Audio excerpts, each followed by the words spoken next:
ہم نے working groups create کیے ہیں جو کہ معیشت کے اوپر اور گورننس کے اوپر ایک فنڈامنٹل ریفارمز کے اوپر کام کر رہے ہیں.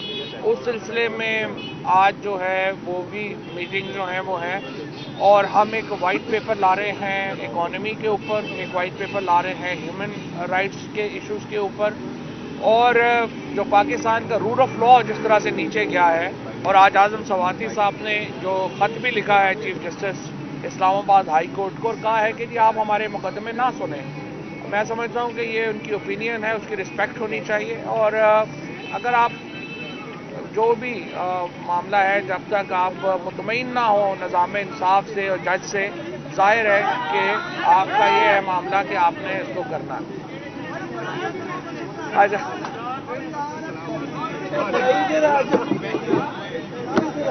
چلو کوئی بات نہیں, غلطی ہوگی, غلطی ہے. اچھا کوئی بات نہیں, کوئی بات نہیں. اچھا اس کے بعد کوئی بات نہیں, کوئی بات نہیں, کوئی بات نہیں, کوئی بات نہیں, ہو جاتا. اچھا تھوڑا سا میں آپ کو یہ بتانا چاہتا ہوں کہ آج اس کے بعد ہماری سینئر لیڈرشپ کی میٹنگ ہوئی ہے پنجاب کی. پہلے یہ ہماری پی ٹی آئی کی میٹنگ تھی, پھر بعد میں مونس علائی صاحب اس میں شریک ہوئے. ہم بڑے واضح ہیں اپنے اسٹریٹجی کے حوالے سے. انشاءاللہ تعالی جو پی ٹی آئی کی جو صوبائی پارلیمانی پارٹی ہے اس کی میٹنگ جو ہے وہ اس کا ٹائم اور شیڈیول طے ہو گیا ہے, وہ آپ کو بتا دیں گے. اور تمام ممبران 187 ممبران جو ہیں وہ اس میں شریک ہوں گے. اور انشاءاللہ ہم اس سے بہت پہلے جو 11 تاریخ ہے جو اگلا اس میں پنجاب میں ووٹ آف کانفیڈنس کی, اس سے بہت پہلے ہم اعتماد کا ووٹ جو ہے وہ حاصل کر لیں گے.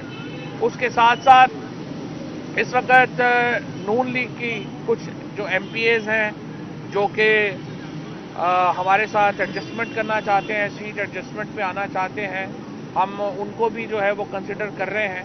اور ان حلقوں میں جہاں پہ پی ٹی آئی کے کینڈیڈیٹس نہیں ہیں یا کاف لیگ کے کینڈیڈیٹس نہیں ہیں, وہاں پہ ہم کنسیڈر کریں گے جو پی ایم ایل این کے کینڈیڈیٹ یہاں سے کچھ ممبر جو اگر آنا چاہتے ہیں ان کو.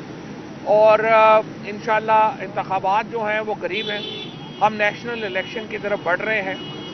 اور جس طرح عمران خان نے کل کہا, ہماری امید یہی ہے کہ مارچ اور اپریل جو ہیں یہ انتخابات کے مہینے ہوں گے. اس سے پہلے ہم نے اسی لیے یہ جو اپنی اس وقت جو ورکنگ گروپس ہیں وہ کریٹ کیے ہیں, کیونکہ 8 مہینوں میں جو تباہی ہوئی ہے پاکستان میں معیشت کی اور گورننس کی, اس کے لیے فوری طور کے اوپر اقدامات چاہیے. اس وقت جو آٹا ہے وہ کراچی میں 2500 روپے 20 کلو کا جو تھیلا ہے وہ ہو گیا ہے, جو 1300 روپے کا تھا جب پی ٹی آئی کی حکومت تھی, یعنی ڈبل ہو گیا. اب ہمارے پاس جو آج معاشی ماہرین نے جو پی ٹی آئی کی معاشی ٹیم ہے اس نے جو بریفنگ دی ہے عمران خان صاحب کو, اس میں یہ کہا گیا ہے کہ دیکھیں 2 طریقے ہیں. اگر یہ آئی ایم ایف سے ہم اپنی ایکسٹینڈ نہیں کرتے, ہمارا پروگرام آئی ایم ایف نہیں کرتا, تو یہ یقینی ہے کہ پاکستان ڈیفالٹ کر جائے گا. اور ڈیفالٹ جو ہے اس کا مطلب یہ ہے کہ پاکستان سے جو امپورٹ ہے وہ بند ہو جائے گی, اور اس را مٹیریلز نہیں ہوں گے تو ایک بہت بڑا بحران جو ہے وہ پاکستان میں ہو جائے گا. اور اگر ہم آئی ایم ایف کی شرائط مانتے ہیں تو اس کے نتیجے میں ڈالر کی قیمت میں بے انتہا اضافہ ہوگا.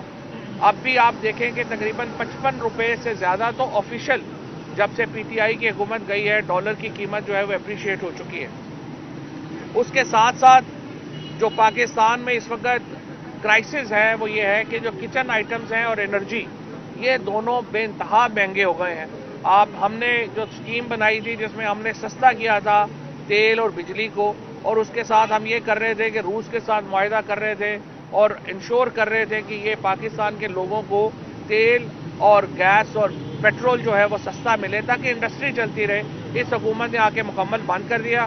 اب ہم نے 55 لاکھ نوکریاں پیدا کی تھی, اس حکومت میں آ کے اب صرف فیصلہ آباد میں ٹیکسٹائل کہہ رہی ہے, ٹیکسٹائل سیکٹر کہہ رہا ہے کہ 15 لاکھ سے زیادہ نوکریاں ختم ہو گئی ہیں. تو پاکستان میں ایک طرف مہنگائی بڑھ رہی ہے, دوسری طرف نوکریاں ختم ہو رہی ہیں. اور اب تیسری بلا جس کا ہمیں انفارچونیٹلی بہت ہی یہ سانحہ ہے کہ ٹیررزم واپس آ رہا ہے. کل بلوچستان میں خالی جو ہیں وہ 8 دھماکے ہوئے ہیں. 52% اضافہ ہو چکا ہے ان 8 مہینوں میں ٹیررزم میں، جو آپریشن رجیم چینج کے نتیجے میں جو پاکستان میں صورتحال بنی ہے. اور اس کے بعد اس میں 270 سے زیادہ لوگ شہید ہو چکے ہیں اور تقریباً جو ہے وہ 550 کے قریب لوگ جو ہیں وہ زخمی ہیں. انفارچونیٹلی ہم نے جو سلسلہ شروع کیا تھا، جہاں پہ ہم پراؤڈلی کہتے تھے، فخر سے کہتے تھے کہ from terrorism to tourism Pakistan جو ہے اس کا سفر طے کیا ہے. 2021 میں 2021 میں پاکستان CNN کا، ٹورزم کے اور جو بڑے آپ کے پبلیکیشنز ہیں، میڈیا ہے، پاکستان ان تمام رسالوں میں نمبر 1 ٹورسٹ ڈیسٹینیشن بن کے ابھر رہا تھا. آج دوبارہ ہم ٹیررزم کی طرف انفارچونیٹلی چلے گئے ہیں. اور میں نے آپ کو فگرز بتائیں جو یہاں پہ ابھی تک لوگوں کی شہادتیں ہوئی ہیں. آج امریکہ نے اور یورپی یونین نے اپنے امبیسڈرز کو اور اپنی امبیسی کی ٹیم کو یہ کہا ہے کہ وہ اسلام آباد میں بھی باہر نہ نکلیں، اور جو اسلام آباد کے 5 اسٹار ہوٹلز ہیں وہاں پہ جانے سے انہیں روک دیا گیا. یہ وہ 8 مہینے کا سفر ہے جو پاکستان کے شہریوں کے اوپر اس آپریشن رجیم چینج کے نتیجے میں لادا گیا ہے. اس وقت ضرورت اس بات کی ہے کہ پاکستان میں فوری الیکشنز کی طرف ہم بڑھیں. ہم نے پنجاب اور KP میں، اور اس وقت دوسری صورتحال یہ ہے کہ یہ حکومت الیکشن کرانے کو تیار نہیں ہے. ان کو نظر آ رہا ہے کہ یہ الیکشن جیت سکتے ہی نہیں ہے، لہذا یہ الیکشن نہیں کرائیں گے.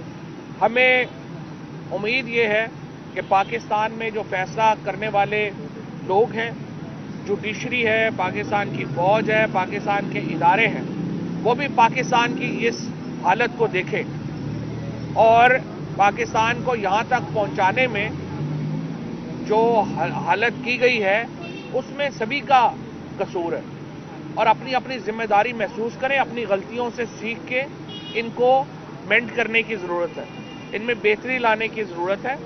اور پاکستان کے عوام اس وقت پاکستان میں پولیٹیکل سٹیبلٹی چاہتے ہیں، سیاسی استحکام چاہتے ہیں، اور ہم یہ سمجھتے ہیں کہ پاکستان میں الیکشن کرانے کے لیے اداروں کو بھی اور جو باقی پولیٹیکل فورسز ہیں ان کو بھی اپنا کردار ادا کرنا چاہیے، ورنہ بہت دیر ہو جائے گی اور اس کا کانسیکوینسز جو ہیں، اس کے جو نتائج ہیں وہ پاکستان کے لیے اچھے نہیں ہوں گے. فرق حبیب صاحب، یہ جتنی صورتحال آپ کے سامنے فواد چودھری صاحب نے آپ کے سامنے جو صورتحال رکھی ہے، اس ساری صورتحال کے اندر اگر آپ دیکھیں تو ایک فیکٹر ایسا ہے کہ حکومت گمشدہ نظر آتی ہے.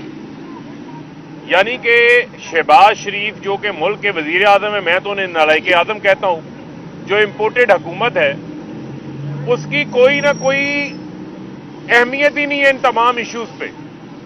یعنی اگر آپ یہ دیکھ لیں عام آدمی کے لیے آج جو مسائل ہیں، جو حالات ہیں، مہنگائی کے 50 سالہ ریکارڈ تو ٹوٹے ہی ٹوٹے ہیں.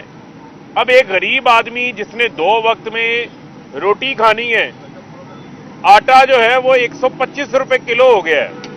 یعنی کہ عام آدمی جس نے 2 وقت اپنے بچوں کو روٹی کھلانی ہے، اس کے پاس حالت یہ ہے کہ اب اس کی آمدن میں وہ اپنے بچوں کو 2 وقت کی روٹی نہیں کھلا سکتا.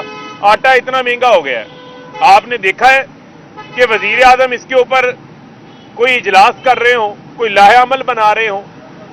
یہاں ملک کے اندر دہشت گردی بڑھ گئی ہے، ملک کے اندر افغانستان کے ساتھ جو صورتحال میں ایک ڈیٹیریٹنگ سچویشن نظر آتی ہے. عمران خان صاحب نے تو ایک پورا پلان دیا تھا، نظر آتا تھا عام آدمی کی تکالیف کو دور کرنے کے لیے وہ اقدامات لے رہے ہوتے تھے. آج ملک کی سیکیورٹی کی حالت کو بہتر کرنے کے لیے، خارجہ سطح کے معاملات کو بہتر کرنے کے لیے وہ خود ایک لیڈرشپ کا رول پلے کر رہے ہوتے تھے.